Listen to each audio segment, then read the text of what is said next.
बहुत बड़े धनवान थे। उनका रोज ऐसे व्यापार चलता था मानो एक दिन में करोड़ों की उनका टर्नओवर हो जाता था। खूब धन कमाए, खूब धन कमाए। उनके 4 पुत्र थे, 2 पुत्रियां थी। महाराज पूरे जीवन धन कमाते गए। उनकी पत्नी कहती थी कुछ भजन कर लो, वो कहते थे बुढ़ापे में करेंगे, अभी तो बहुत समय है।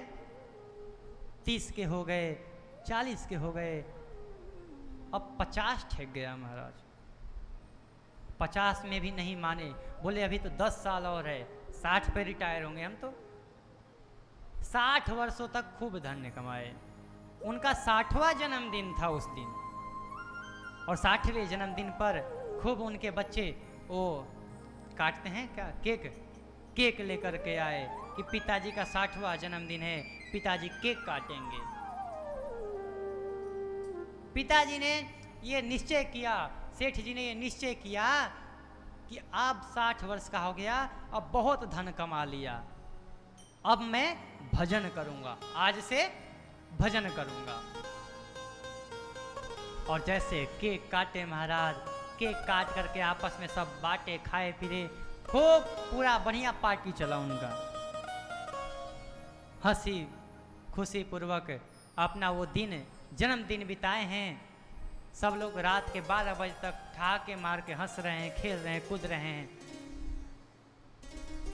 जब उनका प्रोग्राम समाप्त हुआ तो जा करके सेठ जी अपने रूम में एसी चालू किए हैं और बैठ करके तकिया लगाए हैं।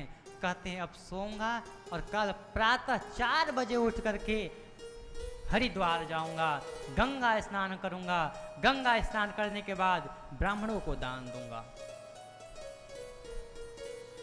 और सेठ जी तकिया लगाकर जैसे सोए हैं, 12 बजे सोए हैं और 2 बजे कोई उनका गेट खटखटाने लगा।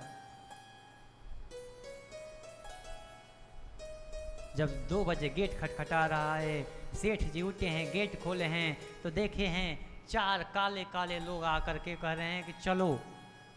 बोले चलो? बोले कहाँ? बोले चलो, चलने का टाइम आ गया। बोले ये रात को 2 बजे कहाँ ले जा रहे हो? बोले वहाँ समय नहीं देखा जाता, 2 बजने के 3 बज रहे हैं।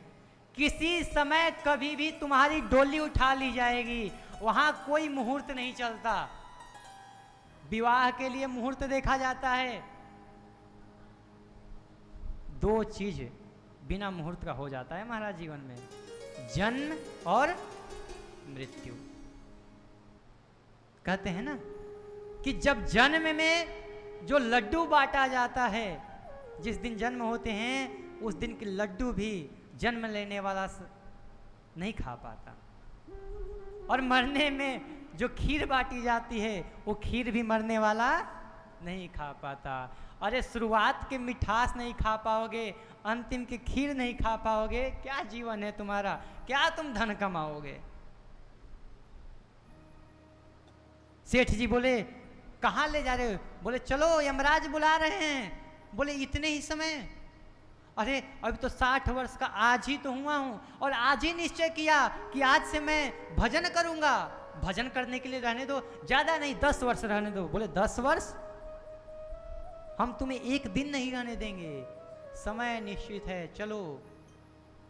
सेठ जी बोले ऐसा मत करो महाराज, मैं अभी तो अपने सारे धन कमा करके अपने पुत्रों को सारा कार्यभार सौंप करके निश्चिंत से भजन करने के लिए तैयार ही हुआ हूं, मुझे एक दिन का समय दे दो। बोले ना, एक दिन का समय नहीं मिलेगा। सेठ जी बोले कि देखो मेरी जितनी संपत्ति है ना उसमें से 20% ले लो, 4 घंटे का समय दे दो, ताकि 2 बज रहे हैं, 4 बज जाएंगे, 6 बजे तो मैं अपने बच्चों से मिल लूंगा। उन्होंने कहा 20%? तुम 50% दोगे फिर भी हम नहीं छोड़ने वाले। बोले ठीक है, ऐसा करो, मेरी जितनी संपत्ति है 60 वर्षों में मैंने जितनी संपत्ति कमाई है उसके पूरे 80% ले लो, मुझे 1 घंटे का समय दे दो। यमराज के दूत बोले 80% तो क्या, तुम पूरे 100% दोगे? तुम किसी से लोन लेकर के भी और एक्स्ट्रा भी दोगे फिर भी तुम्हें हम अब 1 मिनट के लिए भी रहने नहीं देने वाले हैं। क्या हुआ वह धन महाराज, क्या हुआ वह संपत्ति? जिस पूरे जीवन में जितने संपत्ति कमाए थे, वो पूरे संपत्ति देख करके भी तुम 1 मिनट का अपना जीवन नहीं खरीद पाए। 1 मिनट का जीवन नहीं खरीद पाए। वो सेठ जी कहते हैं मेरी पूरी संपत्ति ले लो, मेरे को केवल 1 मिनट रहने दो। यमदूत बोले ना, बिल्कुल नहीं, समय आ गया है, बस चलो। सेठ जी पश्चाताप करने लगे, बोले धिक्कार है मेरे जीवन पर। जिस 60 वर्ष में मैंने धन कमाया, आज तक भजन किया हुआ था, तो ये यमराज के दूत नहीं, भगवान के पार्षद आते हमें लेने के लिए। उन दूतों के हाथ में, उन दूतों के चरणों में पढ़ करके सेठ जी कहते हैं सुनो, मुझे ज़्यादा समय नहीं चाहिए, मुझे बस इतना समय दे दो। ये मेरे ना, ये जो मेरा कक्ष है, ये जो मेरा रूम है, इसके बगल वाले रूम में ही मेरा बेटा सो रहा है, मैं उसके जा करके उससे एक बार मिल लूँ। मेरा बहुत प्रिय पुत्र है, मेरा सबसे छोटा पुत्र है, उससे मिल लूँ। बोले किसी से नहीं मिल सकते, सब कुछ रोक है महाराज। सेठ जी बोले देखिए महाराज, इतना मुझे दे दीजिए, एक पत्र लिख लूं। यमराज के दूत बोले चलो लिख लो। सेठ जी अपने अलमारी से अपना डायरी निकाले हैं, अपनी लेखनी निकाले हैं, और उस लेखनी से उस पत्र पर लिखते हैं कि बेटा मैं तो जा रहा हूं, अभी देखो ना तुम्हारे साथ कितने अच्छे से पल बिताए थे, अब तो मैं जा रहा हूं, लेकिन जीवन में एक बात ध्यान रखना कि भजन के लिए और भगवान की भक्ति के लिए कोई अलग से समय नहीं मिलते हैं। अपने जीवन के शुरू से ही समय निकालना मेरे बच्चों। मैंने जितनी संपत्ति कमाई, उन पूरे संपत्ति को दे करके भी मैं 1 मिनट के लिए भी अपना जीवन नहीं खरीद पाया। धन उतना ही कमाना जितनी आवश्यकता हो, धन भी कमाना और परम धन भी कमाना। ये धन तो यहां काम आएगा, पर परम धन वहां काम आएगा।